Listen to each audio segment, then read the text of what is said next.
Namaskar, dear President Saab of Kashmiri Samaj of Allahabad and all my committee members, for giving me this opportunity to share a few points on impact of COVID-19, a paradigm shift in education. All the following views are solely my personal view. Few might disagree with my view, which is completely understandable. A teacher can never be a pessimistic. To me, as an instructor, any given situation can never be negative. No technology is harmful. It is just that when human mind is in certain level of destructive mode, every technology becomes harmful. You take a laptop and slit somebody's head. That would never make the laptop bad. Or does it mean computers are harmful? No. Human beings are stupid. Whatever comes their way, they know how to turn it, turn it against themselves. We are in a situation of double-edged sword. Online classes have taught us that there is no such thing as segregating between good, average, or weak students. It has given those students an opportunity to participate whoever comes forward, who never came forward in a normal class scenario. Peer connectivity is much healthier now. Students are safe during this period of pandemic. The pandemic is perfect example of isolation, which we can create wonders. Cooperative students have cooperating parents. It is very easy to cope with vernacular language. काश school घर आ सकता. Online classes have amplified emotions between teacher and taught. As I am learning myself, my students during these days have taught me there is no such word as wrong. It is actually not enough. I, in person, feel and keep this mantra in mind that my students are Hanuman, curious, seeking, and strong, very strong. So, coming to a periodic halt to my discussion, I wish best of physical, mental, and above all, emotional health to all people around the globe. Namaskar. धन्यवाद अमिता दीदी। आपने Welcome. बहुत ही, जिसे कहते हैं back to the target, within stipulated time में आपने complete किया। हार्डली आपने Yes. 3 मिनट कहे थे, 3 मिनट ही लिए। धन्यवाद। Yes. अब नेक्स्ट स्पीकर के तौर पर मैं आमंत्रित करना चाहता हूं प्रीति भाभी को। प्रीति भाभी, अपना प्लीज माइक ऑन कर लीजिएगा और अपने विचार प्लीज प्रस्तुत करिए। प्रीति भाभी, माइक ऑन कर लीजिएगा भाभी प्लीज। माइक ऑन नहीं है भाभी आपका।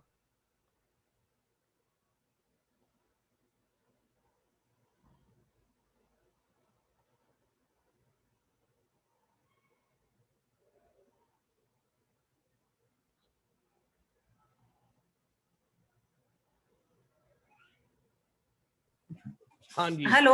हाँ भाभी, आपकी आवाज आ रही है, प्लीज। अच्छा, नमस्कार समाज के सभी सदस्यों को गांधी जयंती और लाल बहादुर शास्त्री जी की जयंती की बहुत बहुत बधाई। और मैं आप सभी का शुक्रिया अदा करना चाहती हूँ कि ऑनलाइन शिक्षा पद्धति पर मुझे कुछ बोलने का अवसर दिया है और अपने कुछ विचार में प्रस्तुत करना चाह रही हूँ। सबसे पहले तो हम इसके फायदे और नुकसान के बारे में बात करें, जो कि ज्यादा जरूरी है। तो फायदे हमें क्या हुए हैं, सबसे पहले तो हम ये देखते हैं कि हम में से किसी को भी, चाहे वो बच्चे हो या टीचर्स हो, किसी को भी कहीं जाना नहीं है, घर पे ही रहना है, क्योंकि महामारी ऐसी आई है और उसका सामना भी करना है हमको। तो घर पे रह के पढ़ाने की सबसे बड़ी जो है बात, वो तो यही है कि मतलब बच्चा भी पढ़ रहा है और टीचर्स भी पढ़ा रहे हैं। और अच्छा, इसके बाद नुकसान क्या हो रहा है, वो हमें ज्यादा हो रहा है। नुकसान जो मेरी समझ में आ रहा है कि विद्यालय में बहुत सारे एक्स्ट्रा एक्टिविटीज होती हैं, पीटी होती है, प्रेयर होती है, और ये सारे बच्चे सीखते हैं, वो सारा कुछ बिल्कुल बंद पड़ा हुआ है, बिल्कुल भी नहीं हो रहा है। और बच्चे हो या टीचर्स हो, कोई भी हो, वो मोबाइल का यूज फुल टाइम कर रहे हैं और टीचर्स को भी उतना टाइम देना पड़ रहा है। एक जैसे हमारे यूपी बोर्ड का कॉलेज है, तो हमारे यहाँ क्या हो रहा है कि कोई टाइमिंग नहीं है कि हम इतने टाइम से इतने टाइम तक पढ़ा रहे हैं। रात को 9 बजे भी बच्चा फोन कर रहा है और मैसेज भी कर रहा है, उसका हम रिप्लाई भी कर रहे हैं, वो आंसर भी दे रहा है, पूछ रहा है सारा ये भी। और बहुत बड़ी बात जो अभी पहले बताई शांति जी ने कि हमारे यहाँ मिडिल क्लास फैमिली के बच्चे आते हैं, तो सभी के घरों में मोबाइल नहीं है। और बहुत बच्चे आज की डेट में ऐसे हैं कि उनके पास, उनको मोबाइल ऑपरेट भी करना नहीं आ रहा है, एंड्रॉइड फोन है ही नहीं, तो वो करेंगे कैसे। और फिर वो लाइट की भी व्यवस्था होती कि कई बार नहीं है, लिमिटेड डेटा होता है, वाईफाई सभी घरों में नहीं है। और एक बड़ी खास बात कि हम बच्चों का, उनका क्या रिस्पॉन्स हो रहा है जो हम पढ़ा रहे हैं, उस पर वो हमें कुछ बता नहीं पा रहे हैं। कि फेस टू फेस जब हम सामने होते हैं तो बहुत सारी बातें बच्चे हमसे पूछते हैं, हम उनसे पूछते हैं। पढ़ाने के अलावा बहुत सारी सामाजिक ऐसे व्यवहार होते हैं, जो वहाँ पे संस्कार होते हैं, जो हम बच्चों को देते हैं, वो हम इतना उनको नहीं बता पा रहे। एक और बात, अभी हमारे लेटेस्ट शुरू हुआ कि पेपर दे रहे हैं, पेपर बच्चों के पास जा रहा है, उनके पेरेंट्स बैठ के उनको पेपर सॉल्व करा रहे हैं, या बच्चा अपने से कर रहा है, वो भी कोई मैटर नहीं है, कुछ भी नहीं। हमारे क्या है, प्रैक्टिकल होते हैं सब्जेक्ट्स बहुत सारे, और वो प्रैक्टिकल ना तो हम करा पा रहे, ना ही हम बच्चों का एग्जाम ले सकते हैं। बड़ी खास बात मैं एक और बताना चाह रही हूँ कि अभी थोड़े दिन में क्या है कि वो बोर्ड एग्जाम्स के प्रैक्टिकल शुरू हो जाएंगे। ना तो बच्चों ने पढ़ा है, ना ही टीचर ने कुछ उनको प्रैक्टिकल कराया होगा मेरे ख्याल से, और वो एक जगह से दूसरे जिले में भेज दिए जाएंगे कि जाइए प्रैक्टिकल लेके आइए। तो कहीं तक अगर मेरी बात पहुंच रही तो मैं बताना चाह रही हूँ कि ये प्रैक्टिकल जो यूपी बोर्ड करते हैं कि 30 मार्क्स के आपने दे दिए, बाकी दूसरे इंटरनल और एक्सटर्नल एग्जामिनर वाला चक्कर, एक तो वो खत्म हो, मतलब ये होना ही नहीं चाहिए। तो और फिर एक यही बात फिर मेन आती है कि हम जो है बच्चों को कोशिश कर रहे हैं, हम भी, हमारे बच्चे बहुत सारे ऐसे हैं जो कि वो जुड़ना चाहते हैं। फिर कई बार बच्चे कहते हैं कि मैडम घर पे आ जाए, थोड़ा सा बता दीजिए, तो पॉसिबल ही नहीं है। तो स्कूल खोलने की भी मैं चाहती हूँ ऐसी कि रिक्वेस्ट करना चाहती हूँ कि थोड़े थोड़े बच्चे आए और वो टीचर से आधा घंटा 1 घंटा मिले और चले जाए, क्योंकि टीचर्स तो हमारे स्कूल जा ही रहे हैं। तो मैं अपने, मतलब आप लोग मेरी विचार से अगर सहमत हैं तो फिर इसमें भी कुछ मुझे बताएंगे, और आप लोग इसका कोई समस्या का अगर हल निकालेंगे तो भी बहुत अच्छी बात है। मैं बस इतने ही कहना चाहती हूँ। आप सभी का बहुत बहुत धन्यवाद। धन्यवाद प्रीति भाभी।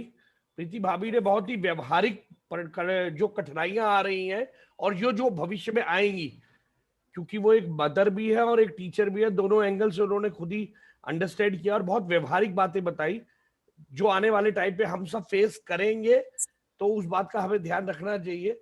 अब इसके बाद मैं आमंत्रित करना चाहता हूँ रुचिका भाभी, हनु भैया या रुचिका भाभी में से कोई बोर्ड पर है, मुझे दिखाई दे नहीं रहे हैं। हनु भैया, रुचिका भाभी, अच्छा ठीक। उसके बाद मैं अभी, जब तक भाभी आती है तब तक मैं आमंत्रित करता हूं हमारी आदरणीय वाइस प्रेसिडेंट श्रीमती स्मृति शांगलू जी को, क्योंकि वो भी अब टीचर है भाई और बहुत अच्छा काम कर रही है। उनकी उपलब्धियों से हमें बड़ा खुशी होती है, क्योंकि उनके कारण समाज का नाम जरूर 2-3 दिन में अखबार में आता रहता है। तो वो भी एक शिक्षक है, ये बात और है, वो फिजिकल एजुकेशन की टीचर है। तो मैं अब उनको आमंत्रित करता हूं कि वो अपने पर्सपेक्टिव एंगल से उन्होंने क्या फील किया है, वो अपने विचार हमारे सामने प्रस्तुत करें। स्मृति भाभी। नमस्कार आप सबको मेरा फिर से, जो भी यहाँ पर बुद्धिजीवी उपस्थित हैं। मुझे लग रहा है मेरी आवाज सबको पहुंच रही होगी। अतुल भाई, मेरी आवाज आपको सुनाई दे रही है ना? बिल्कुल क्लियर भाभी जी। आप लोग सबने बहुत अच्छे विचार अपने प्रस्तुत किए, और स्पेशली एकेडमिक रूप में, एकेडमिक मतलब स्कूली शिक्षा जो है हमारे इस समय जो सिनेरियो चल रहा है उस पर मैं थोड़ा सा हटकर हूँ इस पर, क्योंकि मेरा जो है वो एरिया स्पोर्ट्स है, और टीचर हूँ, मास्टर हूँ, कोच हूँ, ट्रेनर हूँ, बट मैं एजुकेशन से ना जुड़ के स्पोर्ट्स से जुड़ी हुई हूँ। मुझे ये फर्क लगा, मैं जो आप लोगों से शेयर करना चाहूंगी कि जैसे सब लोगों ने कहा कि ये जो नई शिक्षा नीति या प्रणाली जो निकाली गई है हम लोगों के लिए, इसके नुकसान तो हैं लेकिन हमें फायदे ज्यादा देखने चाहिए, क्योंकि कुछ ना होते हुए कुछ तो हो रहा है। कम से कम बच्चे अभी भी स्कूल से कनेक्टेड हैं, टीचर्स से कनेक्टेड हैं, पढ़ाई उनकी चलिए 100% नहीं तो 50% चल रही है, वरना ये साल पूरी तरीके से खाली जाने वाला था। कम से कम पेरेंट्स अवेयर हैं, सब हो रहा है। ये पढ़ाई के लिए तो साल हमारा बहुत खराब है, लेकिन फिर भी एक जो लय बना के रखी है सरकार ने, उसकी मैं तारीफ करूंगी। थोड़े इसमें डिसएडवांटेजेस हैं जो अभी आप सब लोगों ने बताए अपने विचारों में, तो उनको मैं दोहराना नहीं चाहूंगी। मैं आती हूँ सीधे अब प्रैक्टिकल फिजिकल थिंग पे, जो जो मेरा एरिया है। अब जो मुझे दिक्कत होती है, आप एक चीज जो आप पढ़ाई करते हैं जब, तो आपके पास में एक नोट्स हो जाते हैं, आपके पास में रिटन चीजें आ जाती हैं, आपके पास में जो टीचर आपको बोर्ड पे पढ़ा रहा है वो लिखकर कुछ समझा रहा होता है, तो मेरे ख्याल से वो चीज समझना थोड़ा आसान हो जाता है।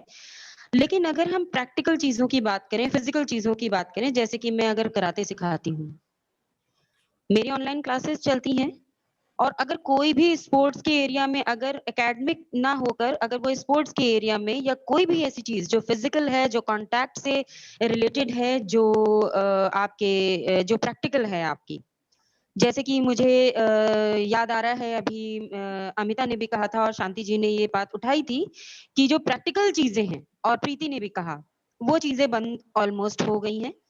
उनको करना संभव नहीं है आपके इस ऑनलाइन तरीके से अभी फिलहाल, क्योंकि हमारे यहाँ रिसोर्सेज की बहुत कमी है। बहुत सारे बच्चों के पास, बहुत सारे लोगों के पास शायद स्मार्टफोन ना हो। हम इसको एक वर्ग में नहीं बांट सकते हैं कि हम सिर्फ स्मार्टफोन वाले बच्चों को ही अपनी क्लास में लेंगे। आपको सब बच्चों को साथ में लेके चलना है, आपको सब लोगों को साथ में लेके चलना है। कई बार ऐसा है कि कुछ बच्चों के पास में भी स्मार्टफोन नहीं है, तो वो ऐसी और बहुत सारे ऐसे सरकार ने ऐप्स दिए हैं जिस पर आप शिक्षा ग्रहण कर सकते हैं।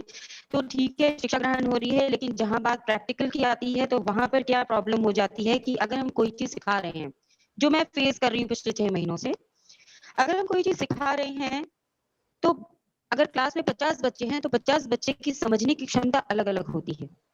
4 बच्चे समझ लेते हैं उस चीज को, और ये मेरे ख्याल से ये एजुकेशनल डिपार्टमेंट में भी ये प्रॉब्लम आएगी कि 4 बच्चे समझ ले रहे हैं उस चीज को, पता चला 10 बच्चे नहीं समझ पा रहे हैं, 20 बच्चों को कुछ भी समझ में नहीं आया।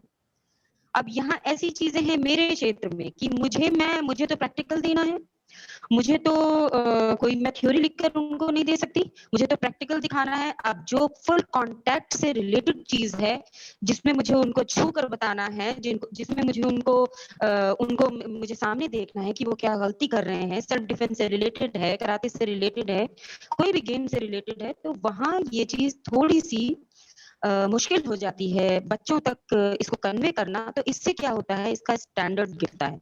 जो मैंने 6 महीने में फील किया है कि जितना जो स्टैंडर्ड 6 महीने पहले जो कराटे का मैंने रखा हुआ था, ना चाहते हुए भी मन मारकर उस स्टैंडर्ड से मुझे नीचे आना पड़ता है। क्यों?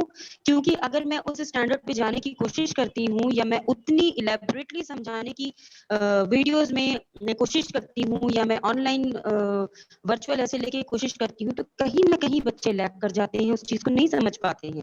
जो पुराने बच्चे हैं चलिए वो समझ लेंगे क्योंकि उनका बेसिक स्ट्रांग है, लेकिन जो नए बच्चे आ रहे हैं, जो छोटे बच्चे आ रहे हैं, 5 साल के बच्चे, 6 साल के बच्चे, 8 साल के बच्चे, उनको समझने में दिक्कत होती है, क्योंकि उनका दिमाग, उनका मस्तिष्क अभी उतना विकसित नहीं है कि वो मेरी बताई हुई, यहाँ पे बताई हुई वर्चुअल चीजों को वर्चुअल तरीके से आसानी से समझ सके। टीचर्स को तो खैर दिक्कत होती होगी, उतना मुझे नहीं पता, लेकिन मुझे जो दिक्कतें हुई वो मैं बता रही हूँ। बस एक सबसे अच्छी बात यह है कि कुछ ना भी करते हुए एक बच्चा जुड़ा हुआ है आपके साथ में, वो कुछ भी 100% नहीं तो 50% सीख पा रहा है। और टीचर्स इसमें, जैसे मैं हूँ, अगर मेरे क्लास में कोई नए बच्चे ने एडमिशन लिया है, तो जो बच्चा मेरे से फिजिकली नहीं मिल रहा है, और मुझे लगता है कि और एकेडमिक तरीके से भी इसमें बच्चों से, क्योंकि अभी बच्चों को इतनी आदत नहीं हुई है कि वो इस चीज को अपना के उस तरीके से कर सकें, इसलिए शायद उन बच्चों को भी थोड़ा सा दिक्कत होती होगी जब वो नई टीचर को अपनी देख रहे हैं, क्योंकि टीचर का एक क्लासरूम होता है जहां वो पूरा क्लासरूम कंट्रोल करती है। चाहे मैं अपने एकेडमी को भी कंट्रोल कर रही हूँ, लेकिन वहां पर मैं हूं तो मैं वहां होलसेल हूँ, वहां मेरा कंट्रोल है। लेकिन जब मैं वर्चुअल आ गई हूँ तो मेरा कंट्रोल 90% चला जाता है। बच्चे वहां पे क्या कर रहे हैं, मैं एक साथ सारे बच्चों को 50 बच्चों को नहीं देख सकती। क्लास में मैं 50 बच्चों को देख सकती हूँ, मगर मैं ऐसे वर्चुअली 50 बच्चों को नहीं देख सकती एक साथ। कुछ बच्चे जो थोड़े वीक हैं, वो थोड़े से गड़बड़ उनके साथ रह जाती है, वो उतना क्लियरली चीजों को समझ नहीं पाते हैं। तो इससे क्या, एग्जाम्स हमने भी लिए अभी, अपने कराटे के एग्जाम्स लिए, लेकिन जो स्टैंडर्ड एग्जाम का होता था, जैसे अभी शांति जी ने भी बोला था कि नो एग्जाम के कल्चर पे हम चलने वाले हैं। एक आत्म मतलब शिक्षा ग्रहण होगा ये। तो वही मैं इस बात पे मैं ये कहना चाहूंगी कि एग्जाम हमने लिए, लेकिन एक स्टैंडर्ड नीचे जाके लिया, क्योंकि अगर मैं उतने ऊंचे स्टैंडर्ड पे रखती तो शायद सारे बच्चे फेल हो जाते, क्योंकि वो उतना ज्यादा उस चीज को कर ही नहीं पाते। तो सबसे पहली बात तो यहाँ मुझे ये कहनी है कि सरकार को रिसोर्सेज बढ़ाने की कोशिश करनी चाहिए। जन जीवन में, जन जन में इस इंटरनेट की जो सुविधा है उसको पहुंचाना बहुत जरूरी है। अगर हम इस शिक्षा प्रणाली को आगे बढ़ाना चाहते हैं और इसको बहुत ही मतलब सुचारू रूप से चलाना चाहते हैं, तो हमें सबसे पहले तो रिसोर्सेज की जो कमी है उसको पूरा करना है। गांव देहात हर जगह पे उस नेटवर्क की उपस्थिति होनी चाहिए। किसी के घर में 2 बच्चे हैं, एक स्मार्टफोन है, नहीं 2 स्मार्टफोन वो कर सकता, अफोर्ड कर सकता, तो दोनों बच्चे अलग अलग क्लास में हैं। अब ये बताइए, दोनों बच्चों की जब क्लास चलेगी तो दोनों बच्चे एक साथ दोनों एक ही स्मार्टफोन पे क्लासेस कैसे ज्वाइन कर सकते हैं? ये एक बहुत बड़ा मेरा सवाल है कि वो कैसे करेंगे। मेरे घर में जो मेड काम करती है, उसकी बच्ची 2 महीने बिना पढ़े रही। मैं छोटी सी बात शेयर करके मैं अपनी बात में विराम देना चाहूंगी। वो बच्ची 2 महीने वो कुछ नहीं पढ़ी, क्योंकि उनके पास स्मार्टफोन नहीं है, वो कर ही नहीं सकते। मैंने जब उससे रोज आते जाते देखा तो मैंने उससे पूछा कि भाई तुम इधर उधर क्यों घूमती रहती हो, तुम्हारी पढ़ाई नहीं हो रही, स्कूल में तो ऑनलाइन चल रही है। तो उनका यही कहना था हमारे पास स्मार्टफोन नहीं है, हम कैसे कनेक्ट करें। तो मैंने उसको अपना जो मेरा एक स्पेयर फोन था उस पर उसके सारे स्कूल के टीचर्स वगैरह के नंबर लेके उसको वहां ग्रुप बना के उसमें डाला। उस बच्चे ने आके महीना भर अपना सारा कोर्स 2 महीने का लिखा। तो ये एक जो प्रॉब्लम है, हिंदुस्तान में बहुत सारी ऐसी जनता है जो आसानी से स्मार्टफोन का अफोर्ड नहीं कर सकती, तो वो उनको सरकार को उनके लिए बहुत सारे रिसोर्सेज की तैयारी करनी चाहिए, बहुत सारे रिसोर्सेज की इनका इंतजाम करना चाहिए कि वो आसानी से इस शिक्षा पद्धति को, इस जो नई जो ये चली है सिनेरियो, उसको आसानी से ग्रहण करने के लायक हो सकती है। हर घर, जन जन घर में इस चीज की उपस्थिति हो। मैं बस यही कहना चाहूंगी। धन्यवाद। मैं थोड़ा सा ज्यादा मैंने नेगेटिव बोला क्योंकि मैंने इसमें नेगेटिविटी थोड़ी ज्यादा देखी। फिर भी पॉजिटिविटी है कि हम कुछ ना करते हुए भी कुछ तो प्लस हो रहे हैं, कुछ तो हम समझ रहे हैं ऑनलाइन क्लासेस से। बट स्टिल फिर भी मुझे लगता है कि अगर रिसोर्सेज अच्छे होंगे, धीरे धीरे बढ़ेंगे डेवलपमेंट की तरफ, तभी हम इस शिक्षा पद्धति, शिक्षा प्रणाली, इस ऑनलाइन, इस वर्चुअल, इस जो no books and no physical classes घर बैठे करने में हमें आसानी होगी इसको करने में। धन्यवाद। धन्यवाद भाभी। आपने आपने अभी तक जैसे प्रैक्टिकल एग्जांपल्स लेके बहुत अच्छा समझाने का प्रयास किया। और जो आपने कहा ना, आपने नेगेटिव ज्यादा बोला, ऐसा नहीं है। कमियां जो होती हैं वो इंगित होनी चाहिए, वो पॉइंट आउट होनी चाहिए, क्योंकि उसका अगर समाधान नहीं निकलेगा तो कोई फायदा नहीं होगा। और आपने बहुत प्रैक्टिकल एग्जांपल्स दिए। ये चीज मेरे ख्याल से सभी लोग सुन रहे हैं, और आगे भी ये चीजें अगर अखबार में भी आएगी तो शायद सरकार भी उन चीजों तक पहुंचेगी, उनको सुनने का प्रयास करेगी। अच्छा, अब इसके बाद मेरे पास जो इतने स्पीकर्स थे वो लगभग सारे बोल चुके हैं। अब एक स्पीकर है जिन्होंने मुझे पहले बोला फिर मना किया, लेकिन अभी वो बोर्ड पर है और मैं उनको आमंत्रित करूंगा, क्योंकि वो भी शिक्षक रह चुकी है और हेड मिस्ट्रेस भी रही है। तो मैं ज्योत्सना जी भाभी को आमंत्रित करता हूं कि वो अपने वक्तव्य, अपने विचार से हमको लाभान्वित करे, क्योंकि आज मैं उनकी ना नहीं सुनना चाहता। भाभी प्लीज आइए, अपना माइक ऑन कर लीजिएगा ज्योत्सना भाभी प्लीज। हाँ जी प्लीज, ऑन हो गया। मेरा सबको नमस्कार। आवाज आ रही है? हाँ जी, नमस्कार। हाँ। मैं ज्योत्सना शांगलू, रिटायर्ड पीआरटी फ्रॉम केंद्रीय विद्यालय ओल्ड कैंप इलाहाबाद से हूँ। 2000 अक्टूबर 2017 में मेरा रिटायरमेंट हुआ। आज का टॉपिक है मेरा मेरिट्स और डिमेरिट्स ऑफ ऑनलाइन एजुकेशन। कोविड-19 में स्पेशल सर्कमस्टांसेस में हमारा रेगुलर क्लासेस तो पॉसिबल नहीं थे, फिर भी गवर्नमेंट ने एक स्टेप लेकर एक education is a continuous process के आधार पर ऑनलाइन टीचिंग हमारी शुरू करी और एक हमको 0 ईयर से बचाया। अगर नहीं ये स्टेप गवर्नमेंट लेती तो 0 ईयर के भी तहत हम चले जाते। और गवर्नमेंट ने बहुत अच्छा एक स्टेप लिया, लेकिन उसके साथ साथ एक प्रैक्टिकल डिफिकल्टी भी हमारे साथ साथ ये आ रही है। वैसे तो मैं ऑनलाइन में अभी नहीं पढ़ा रही हूँ, लेकिन मैंने अपने फ्रेंड से और अपने टीचर से जो भी मैंने सुना है वो यही है कि जैसे 2-3 बच्चे हैं, उनके पास एक स्मार्टफोन है और एक स्मार्टफोन है और वो भी चला जाता है। और हमारे जैसे केंद्रीय विद्यालय संगठन में, जैसे केंद्रीय विद्यालय में डिफेंस के लोग हैं, उनके पेरेंट्स जो हैं वो डिफेंस एम्प्लॉइज हैं, वो सब फ्रंट में चले जाते हैं और मदर इतनी एजुकेटेड ही नहीं है जो कि उन बच्चों को पढ़ा सकें। इसमें ये भी प्रॉब्लम आती है। और साथ के साथ जिनके 2-3 बच्चे होते हैं, प्राइमरी एजुकेशन में ये ऑनलाइन टीचिंग तो बहुत ही इम्पॉसिबल हो रही है, क्योंकि आई कांटेक्ट नहीं हो रहा है, एक क्लासरूम इफेक्ट नहीं आ पा रहा है। क्लासरूम इफेक्ट होता है तो टीचर उन बच्चों को देख पाता है कि हम क्या से कर पा रहे हैं, बच्चे का क्या स्टैंडर्ड है, क्या उसकी चाइल्ड साइकोलॉजी है, वो किस तरीके से हमारा सुन रहा है कि नहीं सुन रहा है, ये सब प्रॉब्लम आ रही है।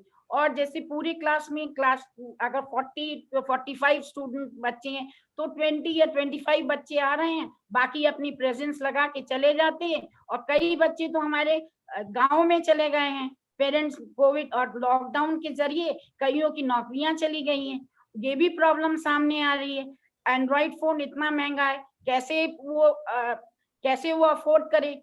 दूसरी बात ये है कि बच्चे जो हैं गांव में इसकी इंटरनेट की सुविधा ही नहीं है हमारे पास। और ये इंटरनेट, और बच्चे अपने घर में कहाँ पढ़ रहे हैं, कैसे पढ़ रहे हैं, हमें कुछ नहीं पता चल रहा है, वो क्या सीख रहे हैं। हम तो टीचर्स तो अपना एफर्ट कर रहे हैं, अपना पढ़ाई चले जा रहे हैं, अपना बेस्ट देने की कोशिश कर रहे हैं, लेकिन बच्चे हमारा क्या समझ पा रहे हैं, नहीं समझ पा रहे हैं, हम उसका असेसमेंट लगा ही नहीं सकते। और अगर जब तक गवर्नमेंट हमें सब सुविधाएं नहीं दे तो हमारे लिए पॉसिबल नहीं हो सकता। टीचर्स के लिए बहुत ज्यादा प्रॉब्लम है और सब लोगों का यही सब है, बड़ी ज्यादा डिफिकल्टीज है। कम से कम ये है कि something is better than nothing. कम से कम बच्चे जो हैं एक एजुकेशन से जुड़े हुए, कुछ उनको टीचर्स दे रहे हैं, नहीं तो कुछ भी नहीं होता, कुछ भी नहीं समझ पाते, वो लोग एकदम ब्लैंक रहते। और अब ये टीचर्स के लिए प्रॉब्लम आ रही है, जब वो आएंगे, जब स्कूल खुलेगा, क्या टीचर्स का रिस्पॉन्स, बच्चों का क्या रिस्पॉन्स रहेगा, कितना उन्होंने समझा है, क्या करा है, उसमें वही पेरेंट्स कोऑपरेट कर पा रहे हैं जो वेल एजुकेटेड हैं, और नहीं है हमारे तो केवी में बहुत से ऐसे पेरेंट्स हैं जो इतने एजुकेटेड नहीं हैं। ये सब प्रॉब्लम है और मैं अब अपनी यहीं पे वाणी को विराम देती हूँ। धन्यवाद ज्योत्सना जी, आपने भी अपने अनुभव बेसिकली शेयर किए ऑनलाइन और उसके, और जो मेरिट्स और डिमेरिट्स बताई, दोनों ही बड़े इंपॉर्टेंट है, जिससे हम सब मानते हैं कि आपकी बात जो है वो बड़ी विचारणीय है, क्योंकि ये प्रॉब्लम्स हम सब फेस कर रहे हैं। अब मेरे ख्याल से इस वक्त कोई वक्ता, जो मेरे पास लिस्ट आई थी उनमें से कोई भी वक्ता मौजूद मतलब ऐसा नहीं है जिसने अपना वक्तव्य ना दिया हो। अगर अभी कोई बोलना चाहता है ऑन द स्पॉट तो प्लीज वो वेलकम है, अदरवाइज लास्ट तौर पर फिर मैं ही अपने विचार समाप्त करूंगा। हाँ जी प्लीज, अपूर्व भैया आप कुछ बोलना चाह रहे हैं, प्लीज माइक ऑन कर लीजिए और बोलिए प्लीज। मैं यही कहना चाह रहा था कि 10वें नंबर पर एक मिस्टर अतुल गुरटू साहब हैं। हाँ आपके सर। सारे वक्ता पूरे नहीं हुए थे। हाँ जी। हाँ ठीक है, धन्यवाद भैया। नहीं नहीं भैया, वो मुझे भी पता है, मैं लास्ट में नंबर पर हूं। ऐसा मैं ये चाह रहा था कि सब लोग पहले बोल ले, और अगर कोई बोलना चाहता हो तो बिल्कुल आमंत्रित है। अब लास्ट के अंतिम वक्ता के तौर पे पहले मैं एक लाइन बोल दूं कि अंतिम वक्ता के साथ एक बहुत बड़ी समस्या होती है। वो सबसे लास्ट में होता है तो सब कुछ बोला जा चुका होता है, तो उसे संभल के बोलना पड़ता है कि वो क्या बोले और क्या ना बोले, क्योंकि लास्ट वाले के साथ ये समस्या हमेशा रहेगी। बोलना जरूरी है, अगर नहीं बोलेगा तो लोग कहेंगे देखो इसे कुछ आता नहीं, और वो बोले क्या, सब तो बोल चुके हैं। तो मैं अब उस बात से हटकर अब सीधे टॉपिक पर आ रहा हूं, और मैं भी बेसिकली अपने विचार डायलॉग फॉर्म में ही दूंगा, और दूसरा मैं मीडियम जो है वो हिंदी ही रखूंगा, हिंदी इंग्लिश वाला। देखिए जो हमारा टॉपिक था, that is basically a paradigm shift in higher education या एजुकेशन ड्यू टू कोविड-19। तो मैं इसको बेसिकली तीन भागों में बांटता हूं। बेसिकली पहली जो वर्ड था paradigm, exactly what is the meaning of paradigm. Paradigm का शब्द का जो फर्स्ट टाइम यूज किया है, रॉबर्ट कुन ने ये वर्ड यूज किया था। पैराडाइम का मतलब हिंदी में अगर हम कहें तो प्रतिमान से होता है। It is a pattern, it is a set of things जो चल रही है। अब बात आती है second, paradigm shift. Paradigm shift का मतलब है प्रतिमान विस्थापन, जिसे हिंदी में कहते हैं। Paradigm shift means any remarkable change, एक ऐसा परिवर्तन जो बिल्कुल पुराने सारे सिस्टम को तोड़ देता है और एकदम नया सिस्टम इमर्ज करता है। कपिल भैया मैनेजमेंट वाले हैं, वो बहुत अच्छी तरह इस बात को जानते हैं।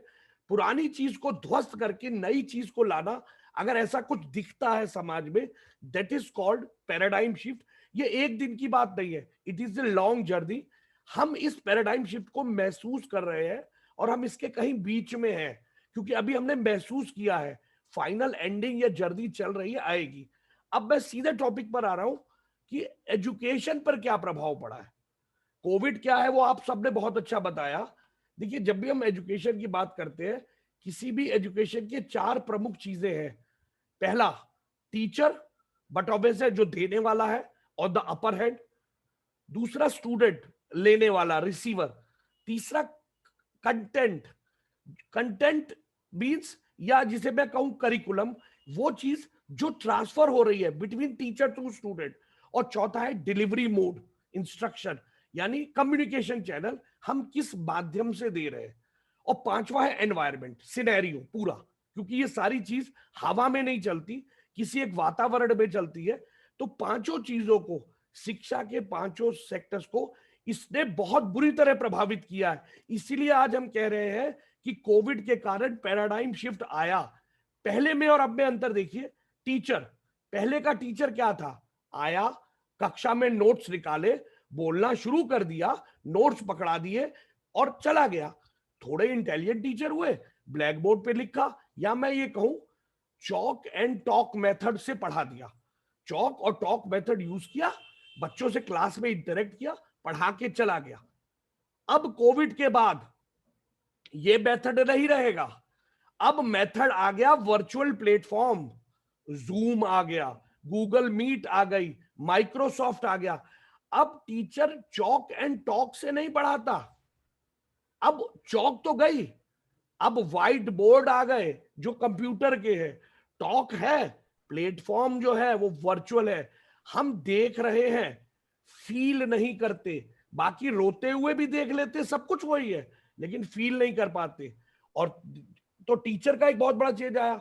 तो अब टीचर पुरानी तरह सोता हुआ नहीं चाहिए, बहुत जागृत टीचर चाहिए, टेक्नोलॉजी सेवी चाहिए, जिसको टेक्नोलॉजी के बारे में सब पता हो। ये कहना कि मैंने तो किया नहीं कंप्यूटर, मैं तो जानता नहीं, ये काम नहीं चलेगा। ये है बहुत बड़ा चेंज जो अब फील कर रहे हैं हम। और अब आप में से बहुत लोग फील कर रहे हैं, क्योंकि वो क्या कहते हैं, अरे हमें तो यूज ही नहीं करना आता। अरे भैया यही तो बदलाव आया है, यूज करना पड़ेगा। दूसरा स्टूडेंट, पहले का स्टूडेंट भी वही था, गुरुजी ने बता दिया, हमने नोट कर लिया, नोट्स मिल गए। No, now this is not possible. अब वो सिनेरियो नहीं है। अब आपको मेहनत करनी पड़ेगी, आपको गूगल बाबा की जय करनी पड़ेगी, आपको जाना पड़ेगा। टीचर सिर्फ अब रोट मेमोराइजेशन नहीं है, टीचर आपको इनपुट देगा, एनालाइज आपको करना है, एनालाइज करके आपको समझना है। यानी जो एक बात मैं बोलूं, एक बहुत बड़ा चेंज आया। पुराना स्टूडेंट जो था वो रोट मेमोरी पे था, अब लर्निंग हो रही है, उसका ट्रांसमिशन हो रहा है, ये बहुत बड़ा चेंज आया। तीसरा, करिकुलम। पुराना करिकुलम जो था वो पूरा का पूरा थ्योरेटिकल था, प्रैक्टिकल था ही नहीं। अब जो करिकुलम आएगा और ये जो आ रहा है, आप सब लोग फील कर रहे हैं, अब आप कहते हैं यार ये जो चैप्टर है ना, ये नहीं होना चाहिए, इसमें ये ऐड होना चाहिए। अब आपको भी महसूस हो रहा होगा। तो हमको करिकुलम भी बदलना है। हमारे पुराने करिकुलम चले गए, अब हमको वो चीजें लानी है कि जो आज की जरूरत हो, आज की डिमांड हो। बच्चों को अब सिखाइए चैप्टर्स। अब वो छोड़ दीजिए कि हम वीर शिवाजी पढ़ाएंगे, जय महाराष्ट्र पढ़ाएंगे, कि नेताजी सुभाष चंद्र बोस पढ़ाएंगे। हमको अब मोबाइल पढ़ाना है, जूम पढ़ाना है, कंटेंट जिसे कहते हैं करिकुलम में चेंज करिए, करिकुलम को प्रैक्टिकल बनाइए, बच्चों को काम करने की शिक्षा दीजिए। और चौथा जो मैंने बोला, डिलीवरी मेथड। आप सब ने अभी तक, मैं बेसिक बात कर रहा हूं, मैं सबको सुन रहा था, 6 लोग मुझसे पहले बोले, सबने एक चीज पे फोकस किया, ऑनलाइन लर्निंग, टेक्नोलॉजी। सबसे बड़ा अंतर तो यही आया है। डिलीवरी मोड जो था पहले वो वर्बल था, अब डिलीवरी मोड जो है टेक्नोलॉजी बेस्ड हो गया है। सारी जो लर्निंग थी वो अब ई लर्निंग में चली गई है। अब जो पुराना तरीका था चॉक एंड टॉक का, वो नहीं रहा, जिसको हम कहते थे क्लासरूम लर्निंग। अब मोड आया है blended learning. Blended means offline and online. मतलब बच्चों को कुछ पढ़ाओ और कुछ कहो बेटा कंप्यूटर से सीखो, इंटरनेट पे जाओ, बनाओ। इसे कहते हैं ब्लेंडेड, दो चीजों का मिक्सचर। ये बहुत बड़ा अंतर हमने फील किया है। और पांचवा, एनवायरमेंट। एनवायरमेंट पूरा बदल गया है। एनवायरमेंट में इतना बदलाव आया है कि अब इससे अंदाज लगा लीजिए, 2 साल पहले कंपनी आई थी बायजूस, एक साउथ इंडियन है जिसने कंपनी स्टैब्लिश की थी ई लर्निंग की। हार्डली 2 साल पहले उसे कोई नहीं जानता था, शायद 1 या 2 कंपनियां थी। आज टीवी का इश्तेहार देख लीजिएगा, Byju's is one of that company. Covid ने सब कुछ ई लर्निंग पे चेंज कर दिया। टेक्नोलॉजी का सामान महंगा हो गया, इवन कंप्यूटर के सारे पार्ट्स महंगे हो गए। तो शिक्षा के 5 चीजों पर मदर फादर का सेट बदल गया। हमारी जो लर्निंग थी वो पूरी की पूरी चेंज हुई। लेकिन इसके नुकसान भी है। मैं ये बहुत बड़ा चेंज आया है जिसको हम फील भी कर रहे हैं और अभी हम इसके रास्ते में हैं। लेकिन हाँ, इसके नुकसान भी बहुत हुए हैं हमको। बेसिकली सबसे बड़ा नुकसान तो हमको ये हुआ है, जो ये आप सबने ही बताया, लर्निंग जो है पैसिव हो गई। बच्चे हमारे जानते नहीं थे, एट रैंडम हमने थोप दिया। बच्चों के पास इंफ्रास्ट्रक्चर नहीं था, बच्चों को यूज करना नहीं आता था। आधे बच्चों के साथ फाइनेंशियल प्रॉब्लम थी, क्योंकि भारत फाइनेंशियली एक गरीब देश है। बच्चे खरीदे कैसे? टेक्नोलॉजी आपने कह दिया, टीचर्स को फोर्स करके कह दिया पढ़ाओ, बच्चों के पास कंप्यूटर ही नहीं है, एंड्रॉइड फोन नहीं है, पढ़ेंगे कैसे? आधे बच्चों की एजुकेशन बर्बाद हो गई इसके कारण। टीचर हम में से 10% लोग हैं जो यंग वाले हैं, कंप्यूटर जानते हैं। पुराने जनरेशन वालों को सीखना पड़ गया। अब उनको आपने कहा पढ़ाओ, उनको आता ही नहीं है कंप्यूटर पे पढ़ाना, और मजबूरी में सीख रहे हैं। अब वो भी, अब एक बात आइए, बच्चों को भी जो उनकी प्रैक्टिस है या उनका जो ट्रेनिंग ग्राउंड है वो बच्चे कर रहे हैं, बच्चों पर वो अपना एक्सपेरिमेंट कर रहे हैं। यानी देखिए मजाक कितना हो रहा है बच्चों के भविष्य के साथ। शिक्षक जो अपने अंतिम फेजेस में है, जो बहुत सीनियर टीचर्स है, अब जो रिटायरमेंट के करीब है, जिन्हें कंप्यूटर के बारे में ज्यादा नहीं पता, वो लास्ट फेज में एक्सपेरिमेंट कर रहे हैं, क्योंकि सरकार ने कहा है ऑनलाइन पढ़ाइए। ये तो मुझे मजाक ही समझ में आता है। और शिक्षा में हमारा बहुत नुकसान तो हुआ ही है, लेकिन इसका मतलब ये नहीं है कोविड ने फायदे नहीं दिए। कोविड के कारण बहुत फायदा हुआ है। सबसे बड़ा फायदा ये हुआ है, हमने वो टेक्नोलॉजी जो 10 साल बाद आती उसको पहले सीख लिया। हम शायद जूम और ये अभी तक नहीं जान पाते, 2 मिनट में सबको जूम आ गया, गूगल मीट आ गई है, और सब लोग उसको यूज करने लगे। मैं इसका बेस्ट एग्जांपल हमारी मालती मामी को ही बोलता हूँ। मामी जो है, शुरुआत में जब हमने बात हुई थी, मामी भी उन लोगों में थी जो पॉइंट आउट करती थी कि पता नहीं ऑनलाइन लर्निंग क्या होगी, कैसे हम बात करेंगे। और अब देखिए मामी सबसे ज्यादा ईगर रहती है और मामी इस प्लेटफॉर्म को एंजॉय कर रही है। सीख गई, इतनी जल्दी सीख गई। जबकि मेरे ख्याल से ये तो बहुत बड़ी बात है कि वो इस एज में भी सीख गई, तुरंत सीख गई। हम यंग होकर नहीं सीख पा रहे, वो सीख गई। तो ये बहुत बड़ा बदलाव आया है। और उसके बाद ये जरूर कहेंगे, हर चीज के फायदे नुकसान होते हैं, बस इसमें एक चीज हमको देखनी है कि हमको चेंज है, बदल रहा है, शिक्षा पूर्ण तरीके से बदल गई, लेकिन हमको उस बदलाव को सकारात्मक पहलुओं में देखना है, क्योंकि शिक्षा तो चलेगी, अनवरत चलने वाली प्रक्रिया है। और बेसिकली एजुकेशन जो है, हम फ्यूचर जनरेशन को क्या देना चाहते हैं इसकी बात करती है। फ्यूचर जनरेशन रहेगी, उसको देने के डायरेक्शंस रहेंगे, शिक्षा चलेगी, लेकिन हम उसके अगर पॉजिटिव आउटकम्स ले और नेगेटिव चीजों को बैठ के सॉर्ट आउट करें कि कैसे उनको दूर कर सकते हैं, तो मेरे ख्याल से हमारा ये कोविड भी वरदान बन जाएगा। उसी तरीके से जहां से मेरे फादर ने कहा था कि जब भी नदी बाढ़ आती है तो मिट्टी लेके आती है, उस टाइम तो डिस्ट्रक्शन होता है, लेकिन वही मिट्टी जब दोबारा से फसल के लिए होती है तो बहुत उपजाऊ होती है। तो कोविड भी हमारे लिए वरदान है, बस हमें थोड़ा अपनी मानसिकता चेंज कर दी है। कोविड के साथ रहना तो सीख गए हम, ये मान लीजिए कि इससे फायदे होंगे आने वाले टाइम में, और वो होंगे, दिखाई भी दे रहे हैं, लेकिन थोड़ा टाइम लगेगा।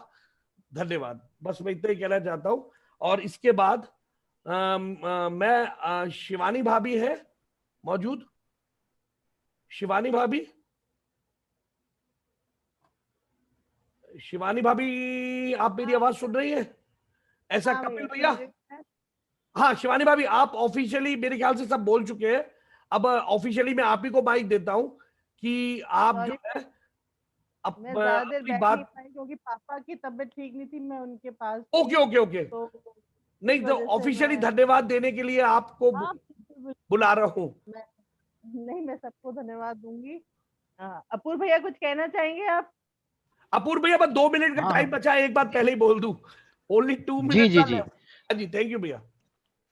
चलिए मैं जल्दी जल्दी से कुछ बोल देता हूँ। बिल्कुल पहली बात ये कि मजा आ गया कि देखिए क्वालिटी ऑफ प्रेजेंटेशंस कितना अच्छा रहा आज का, और हमारे कश्मीरी समाज में इतने सारे टीचर्स हैं और इतना अच्छे तरीके से उन्होंने जो प्रेजेंटेशन दिया, इतना इम्पोर्टेंट टॉपिक जो रोजमर्रा की जिंदगी का हिस्सा बन गया हमारा, उस पे उन लोगों के विचार जान के तो बहुत ही अच्छा लगा और बहुत कुछ सीखने जानने को भी मिला। और एक मेन चीज जो निकल के आई कि आज के जमाने में वर्चुअल, फिजिकल और हाइब्रिड वर्क स्पेस की हम बात कर रहे हैं, जो कि न्यू नॉर्मल बन गया है। हमें फिजिकल पे हम लोग ज्यादातर थे और बहुत थोड़ा सा वर्चुअल पार्ट था, इसलिए हाइब्रिड का मतलब है it's a combination of virtual and physical. तो फिजिकल और हाइब्रिड में हम चल रहे थे, अब कुछ मामलों में हम फुल्ली वर्चुअल हो चुके हैं। इसके लिए जो एक चीज आज डिस्कशंस में निकल के आई कि हमें हमारे देश को इंफ्रास्ट्रक्चर इंप्रूवमेंट पे ज्यादा ध्यान देने की जरूरत है। सड़कों के मामले में हमारा देश काफी तरक्की कर चुका है, छोटे से छोटे गांव तक को आजकल हम लोग कनेक्ट करने के लिए सड़कें बना चुके हैं, लेकिन इंटरनेट की रोड बनाने में हम अभी काफी पीछे हैं। तो इस पे हमें ज्यादा ध्यान देने की जरूरत है। और एक अच्छी बात यह है कि यंग आईटी प्रोफेशनल अवार्ड्स और आईटी एक्सीलेंस अवार्ड्स, जिसका मैं पिछले साल नेशनल कन्वीनर था सीएसआई का, कंप्यूटर साइंस ऑफ इंडिया का, इस साल मुझे फिर बनाया गया और हम लोगों ने इस बार इन्हीं टॉपिक्स के ऊपर शुरू करना है। दिसंबर तक नॉमिनेशंस मंगाए हैं, जनवरी में रीजनल राउंड होगा और फरवरी में नेशनल राउंड हम करेंगे ऑल इंडिया का। तो उसमें भी बहुत अच्छी चीजें निकल के आएंगी। लेकिन आज जो मैंने यहाँ से सीखा, इसके बारे में मैं वहाँ चर्चा करके अपने प्रेजेंटेशन को और इम्प्रूव करूंगा। So I would like to thank all the speakers, Atul bhai for conducting it so nicely, and all the members and other participants जो आज यहाँ मौजूद रहे और आज के इस कार्यक्रम का लाभ लिया। और सबसे बड़ा धन्यवाद मालती मामी को, जिन्होंने इस टॉपिक का बीज रखा। Thank you, thank you, thank you. नमस्कार। धन्यवाद अपूर्व भैया। और टाइम भी